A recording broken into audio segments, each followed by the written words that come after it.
Hey, what's up folks, Jambook Reviews here with another video in my Black Panther Retrospective series. Today's video will focus on the Jack Kirby run from the late 70s. The King of Comics needs no introduction and cannot be praised enough, so instead I'll talk about how this run came about. In the year 1975, Jack Kirby returned to Marvel after his brief yet very influential time at DC creating the Fourth World. He had several stipulations for his return, no doubt influenced by his time with the distinguished competition. The relevant ones were that he would only work on characters that he created, provided that they didn't have an ongoing series at the time, and that he would have full creative control over whichever title he was on. Don McGregor's run had just been cancelled, so the Black Panther was one of the characters Kirby was given. This was the first run to bear the title Black Panther and is often listed as Volume 1 because the previous run was under the title Jungle Action. Black Panther Volume 1 would last a total of 15 issues, but Jack Kirby left at issue 12 before his final story arc wrapped up, leaving another creative team to complete it. This run is a bit polarizing among fans, and the main reason for that I think is continuity. Jungle Action got cancelled in the middle of a story arc with the Black Panther fighting the Klan. This one started with a completely different story because that was Jack Kirby's approach. In the postscript of the first issue, he wrote that he wanted to present the Black Panther the way he was originally intended to be. So essentially, Jack Kirby treated his run as if it followed right after Black Panther's first appearance rather than after Jungle Action. And I think that's the way to approach the run as a reader to get the most out of it. The first issue opens with a shocking scene, the Black Panther stumbling upon the dead body of a Mr. Queely. His friend, the aptly named Mr. Little, informs T'Challa that in Queely's hand is the object of their quest, a brass frog.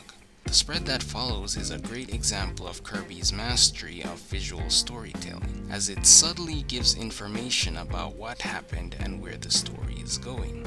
The first thing you probably noticed is the tense swordsman in the foreground in a very flashy suit of armor, but at the same time the armor doesn't really clash with the antiques all over the room. The next thing to notice is that Queely's room is ransacked, evidence of a struggle, and in the back of his chair is the exit point where he was ran through, violence without showing the actual violence. Another thing to notice is Mr. Little's attitude. His friend was just killed, yet he is only concerned about the frog, so a lot going on there. Before they are able to seize the frog, the warrior attacks them, and after a quick battle he escapes, never to be seen again.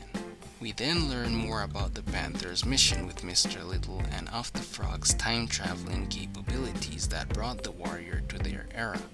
Suddenly, the duo is attacked again, this time by a large and more organized group led by the imposing African princess Xanda. She and her allies, known as the Collectors, are also after the frog for their own purposes, which brings them into conflict with T'Challa and Mr. Little, who is also a collector. And that is the setup for the first story arc.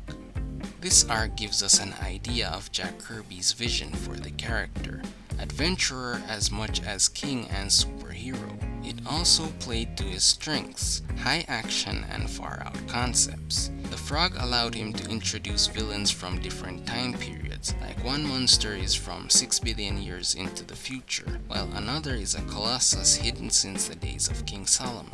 And we really see his art pop in many of these fight scenes, with the exaggerated limbs delivering devastating blows. Mike Royer was his inker for the run. While the visual storytelling was on point, the dialogue wasn't always great. It had a very old-timey sound to it, which isn't bad in and of itself, but the characters often didn't sound as distinct from each other as they should have. Despite that, I like the way Jack Kirby characterized the Black Panther. No matter how unusual the stories became, honor was an underlying theme in them, and you could tell he understood the character at his core. Everything T'Challa does is for the purpose of protecting his kingdom. That's why when the Collectors were trying to coerce him into hunting more artifacts for them, they didn't threaten him personally, they targeted Wakanda instead. Another thing I liked about the run was that part of it took place outside of Wakanda but still in Africa. I mentioned in another video that a main issue I had with the other runs was that they ignored the rest of Africa or depicted it in a stereotypical way. Princess Zanda's kingdom, Nairobia, is portrayed as a modernized country almost rivaling Wakanda, so that was cool. Zonda herself is quite an interesting villain, ruthless but with a fondness for T'Challa. Mr. Little is similar but is more morally grey than evil. As collectors, their main vice is their greed, and I think the message of the first arc is showing the folly of living by that vice. The second arc shifts the focus of the story towards Wakanda. My favorite parts were when Jack Kirby expanded the Panther lore by introducing the legend of the very first Black Panther and giving more details about the Holy Mound and stuff like that. I'll note here that Kirby also implied that T'Challa derived power from the Panther suit itself, but that was never explained. The main focus of the arc is not on T'Challa but rather the rest of the living Black Panther family. While T'Challa was away on the Collector's mission, he left his advisor Ngasi in charge of the kingdom. Of course, whenever T'Challa leaves Wakanda, problems arise, this time in the form of his jealous half-brother Jakara, who wants to become ruler and exploit Wakanda's resources for his own aims. Chaos ensues, and Ngasi, unable to reach T'Challa overseas, enlists the help of T'Challa's cousins. As is common with many royal families, they are very different from the one who actually rules. They have been away from Wakanda and their roots, and their story is really about them trying to prove themselves as members of the Panther cult. A great setup with different factions of the royal family going to war. But 70s campiness came into play and we got the Black Musketeers. I guess this was an attempt to appeal to a younger audience, I don't know. Anyways, even though the Musketeers work as a team, one cousin, Joshua, stood out from the rest. You could say he led the fight against Jakara because his contribution was essential to Jakara's defeat. The reason I bring this up is because I think Jack Kirby wanted to develop each member individually in consecutive story arcs, because in the next one, which would turn out to be the last, another cousin took the lead against the villain. So if Jack Kirby had continued, maybe the other two would have been fleshed out as well. So we're now at Kirby's last story, and T'Challa has finally returned to Wakanda. One thing to note is that in the final face-off with Jakara, he was exposed to radioactive vibranium, which has affected him mentally. At the same time, his cousin Kanata is out for a drive around the capital. Suddenly, he is attacked by some unknown warriors and brought into the presence of Kyber the Cruel. He's the arc's main villain and the archetypal mad scientist. Kanata is trapped by Kyber, and no one knows where he is, which led to the introduction of T'Challa's new psychic ability.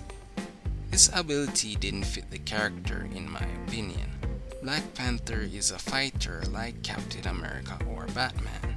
When a character like that gets a power boost, it should be gadgets like a vibranium shield or kryptonite gloves, something to level the playing field if necessary. A mental ability risks making the character overpowered and can detract from the suspense and danger in the story, but that's just my opinion.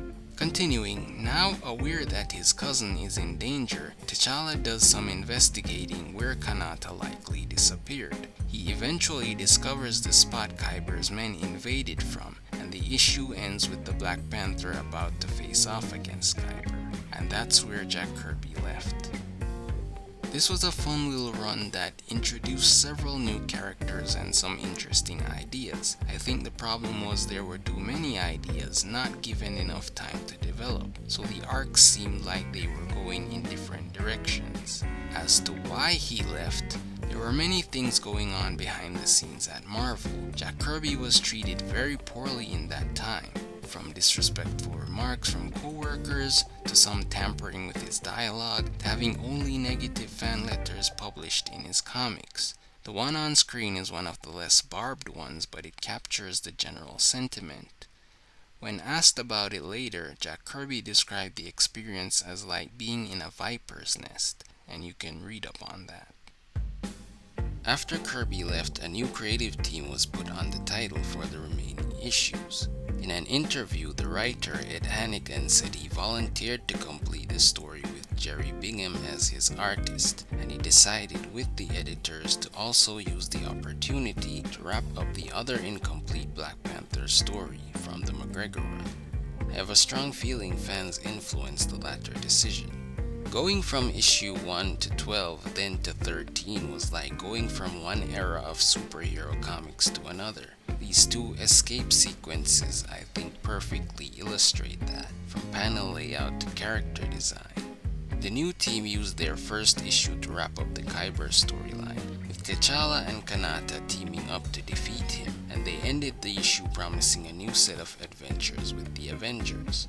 This was another major change because Kirby kept his run separate from the rest of the Marvel Universe. So this was intended to be a jumping on point for new readers, but anyone who wasn't following the character all along must have really been confused with what came next. Let's dive into it. Issue 14 starts with T'Challa opening a Wakandan consulate in the US, thus officially revealing Wakanda's existence to the world. The politicians get jumpy because it's the Cold War era and Wakanda is a new nation on the scene that they know nothing about. T'Challa goes into monarch mode, calming them down but not revealing any of his plans. Then his fellow Avengers drop in and he explains himself to them. He also recaps what happened with Kyber, and there is a retcon of his mental abilities. After the talks, the Panther heads out on his own, and what happens next only happens in comics. He encounters the Thunderbolts gang chasing after a shady figure. Now you may be wondering, who are the Thunderbolts? They were a street gang from Panther's one appearance in Daredevil.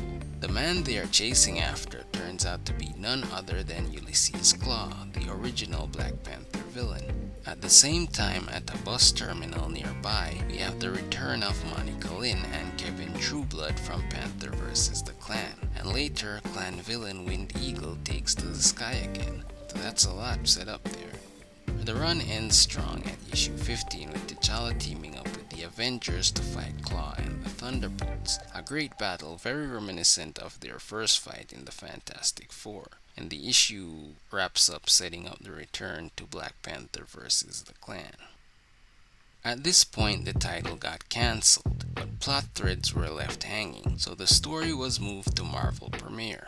This line was sort of a testing ground to see if a series or character could develop a readership, but sometimes, as in the case of Black Panther, it would be used to finish up a storyline. Note that you'll have to be familiar with Panther vs. the Klan to understand what happens next. The first issue, 51, opens with Wind Eagle attacking the Wakandan consulate. He and T'Challa have a brief scuffle and the Panther is able to subdue him. Afterwards, T'Challa is told that Monica and Kevin have come to see him. Despite their history together, he doesn't recognize her, so to jog his memory, Monica tells him their story, about her sister's murder and everything. And the creative team used that opportunity to recap the entire Klan arc in flashbacks. T'Challa slowly remembers most of it except how he escaped from Wind Eagle the first time, which is where the run got cancelled. Wind Eagle suddenly attacks again, but this time is taken out by an unknown assassin.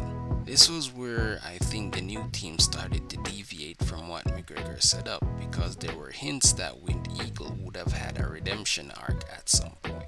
Issue 52 opens with T'Challa and company trying to find out who Wind Eagle was working for from the police. They get some information but realize they're going to have to do their own investigating again. Back on the streets, they notice they're being tailed, and we get some high-action chase scenes through New York City.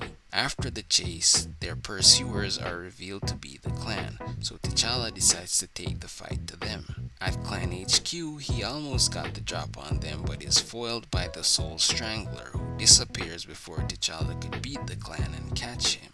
Now, the Soul Strangler was an apparition introduced in McGregor's run, when Monica told T'Challa a story about her ancestors. He was essentially a figment of her imagination, so it was a strange decision to introduce him as a real entity. Anyways, the issue ends with Panther and company deciding to go back to Monica's home in Georgia to investigate if there's a link between the Soul Strangler and the murder of Monica's sister. Issue 53 opens in Georgia, where Monica's sister's boyfriend is now the main suspect in the case. T'Challa and the gang revisit Monica's family, and he starts to recollect more of what happened to him, with the implication that he was brainwashed by the Reverend of the Dragon Circle. Remember, there were two clans, the Usual and the Dragon Circle. It is then revealed that Monica's father is a member of the Dragon Circle when he appears at their meeting deep in the Georgia Bayou. There was no foreshadowing of this, but I guess the creators wanted to show that even the person you least expect could be brainwashed into joining a cult. Anyways, T'Challa tailed him to the meeting and ends up having to rescue him from the Reverend, who is the mastermind behind most of what is going on. The Klan, now revealed to be backed by the real estate men who Monica's sister worked for, attacks the Dragon Circle and captures the Reverend because he was becoming bad for business, so this confirms that both groups were involved in the murder. The bayou then becomes what can best be described as a dreamscape, and the Soul Strangler appears on a plantation with Monica's ancestors. Then we have the final battle between the Black Panther and the Spirit of Hate, and of course the Panther saves the day. So this run was a valiant attempt to wrap up all the loose ends in that era of Black Panther. I didn't like all the choices made, particularly them ending the T'Challa-Monica relationship, and a lot was left unexplained. But it did provide some closure, so shout out to the team on that. Up next is the rest of McGregor's Panther trilogy. Thanks for watching and stay tuned.